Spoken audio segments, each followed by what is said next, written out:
Lawrence Moten was a guard known for making big things happen, especially in clutch games.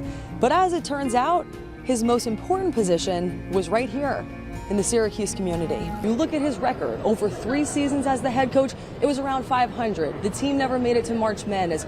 All of that is a part of it, but it was about more than his inability to consistently win. After losing to UNC on the road last weekend, the Orange looked sharp in a 5-goal victory today over Virginia inside the Dome. And in a game with long pole goals and 9 different Orange goal scorers, the player that stood out was the guy stopping the shots. They were utilizing that push the pace style. I don't think this team plays very well in the half court, to be honest with you.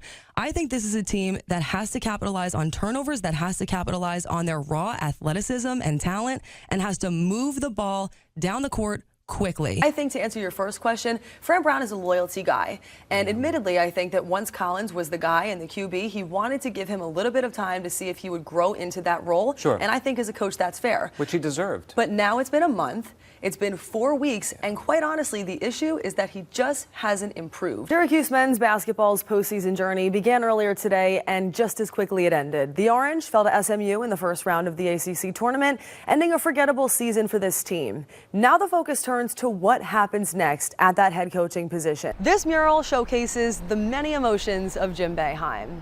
Happy, contemplative, and at times a little grumpy.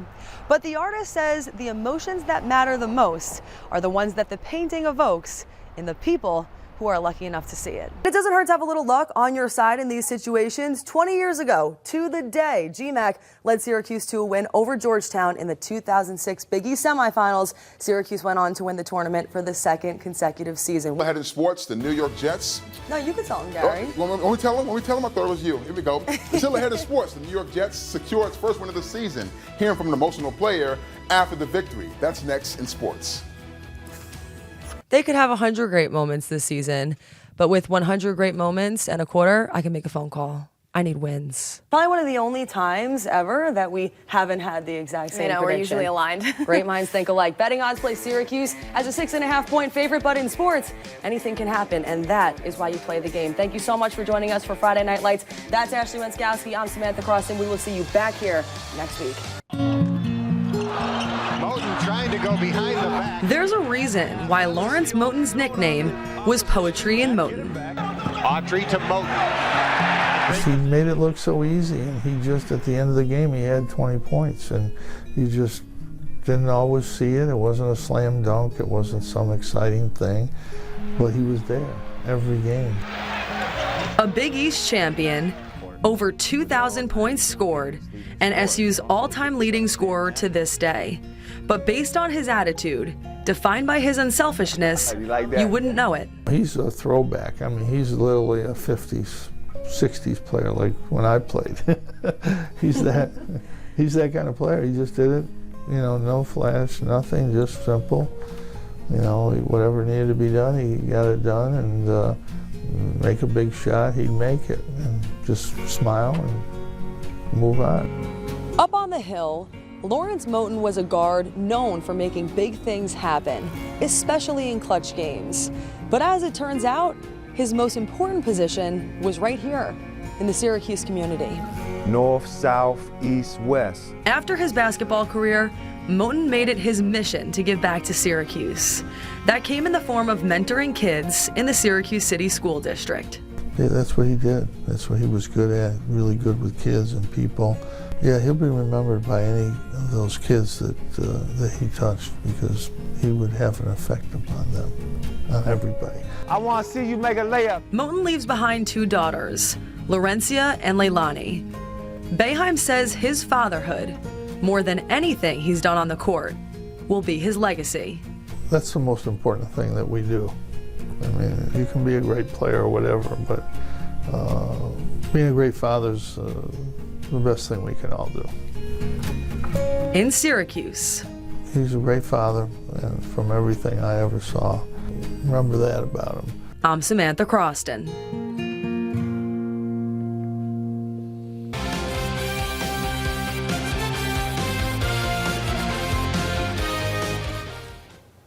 At 17 years old, most kids are getting their driver's license, attending prom, or going on their first date.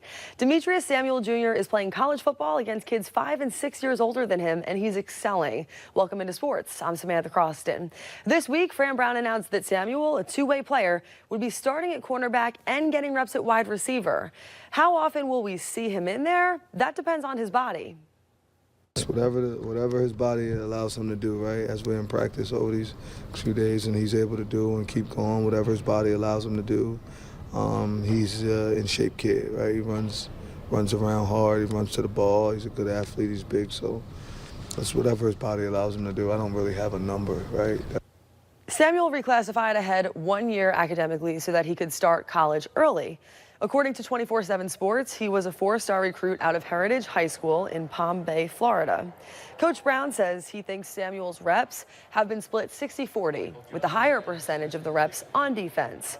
But he still managed to impress wide receivers coach Miles White in the time he spends with the offense. Man, that kid's so talented. There's not a lot to work on. He is really, really talented. For him, he's got to hone in on the technique, which is hard because there's a technique for DB that he's going to excel at, and there's a technique for him at wideout that he's got to excel at. But he's definitely he's a unique player because he is so talented at such a young age. I mean, the kid should be in high school right now, you know, and so for him to be as well off as he is right now, I think the sky's the limit for him. I really do. Part of the reason that Samuel has been able to thrive is because of his teammates. The corner room, like so many other rooms this year for Syracuse football, is defined by its youth. Georgia transfer Chris Peel, a redshirt sophomore who's expected to get playing time at corner as well, says Samuel's age doesn't define him. Demetrius, as a young guy, many people think, he is real young, but I feel like his age doesn't really limit him too much. You know what I'm saying? I feel like, he's a really mature player for his age, and I really like playing with him. Providing some perspective tonight, Syracuse football's first opponent is Tennessee.